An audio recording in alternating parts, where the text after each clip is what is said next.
Picture yourself flying over your hometown.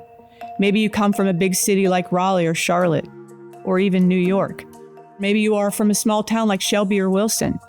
No matter where you are from, when you look out the window to the landscapes below, you will see a network of gray, blue, and green. The gray are the buildings, roadways, and other hardscapes that mark development. Blue are the rivers, streams, and lakes that weave around and through our communities.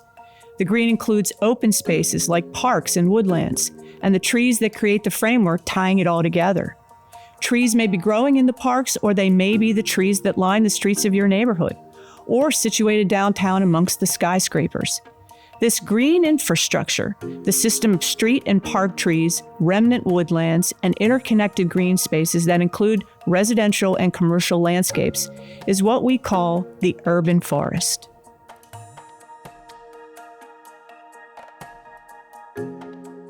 Urban forests provide countless environmental, economic, and social benefits. The environmental aspects may be easiest to see. Urban forests improve air quality, reduce temperatures, mitigate climate change, and provide connected habitats critical for plants and animals. From a financial perspective, they increase property values, reduce energy costs, stimulate the economy, and decrease the cost of stormwater management devices by using plants instead of gray infrastructure such as gutters and roadways. Social benefits may not be easily seen, but include improved community health and well-being, more cohesive communities, opportunities for education, and reduced crime. People have always lived amongst the plants and animals, so the benefits associated with green infrastructure and urban forests have made them a critical component of sustainable urban development. Even with these valuable benefits, the concept of maintaining nature within the city has not always been around or even considered important. As cities grew rapidly in the middle of the 19th century, urban sprawl encroached on forest and meadowlands, driven primarily by the need for more housing, transportation, and commerce. The increase of the metropolitan footprint led to the destruction of wildlife habitat, fragmentation of natural areas, increased energy use, pollution, and the alterations to the hydrology of natural ecosystems. So essentially, when buildings went up, trees came down and soil was destroyed.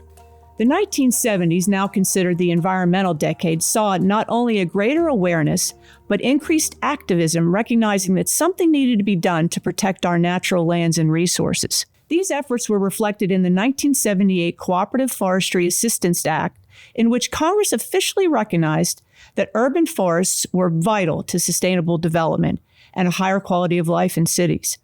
Luckily, this movement continues and has even grown over the past few decades.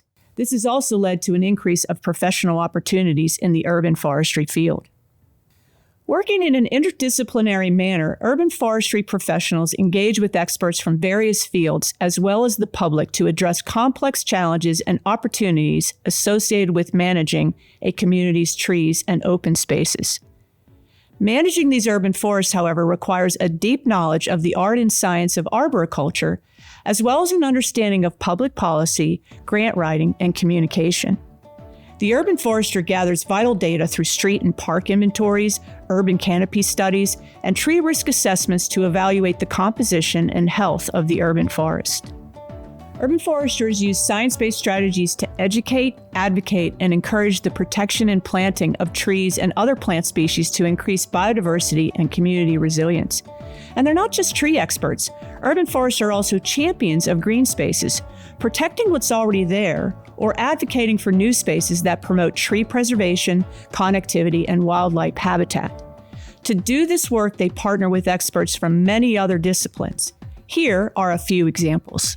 Urban planners and landscape architects contribute to the design and layout of urban forests within the broader urban landscape.